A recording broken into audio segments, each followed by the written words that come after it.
patient survit, mais malheureusement, il garde des séquelles. Qu'est-ce qu'il peut avoir comme séquelles? Alors, c'est les symptômes pour lesquels il est arrivé, c'est-à-dire que la zone qui s'occupe de la motricité du bras et de la jambe ait été trop touchée, donc il reste ce qu'on appelle hémiplégique.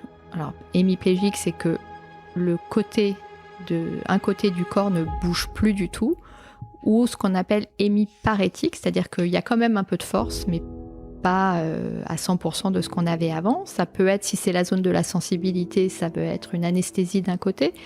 Et pour pouvoir bouger normalement, et puis pour pouvoir se défendre des agressions comme l'eau chaude, des choses comme ça, il faut savoir sentir, donc ça peut être invalidant. Et puis ça peut être des troubles du langage, donc ne plus être capable de parler, de lire, de comprendre ce qu'on vous dit. Et puis il y a des signes qui sont plus difficiles à voir, et qu'on appelle des signes invisibles, mais ces signes invisibles, ils sont très visibles pour le patient et ça lui pourrit souvent la vie.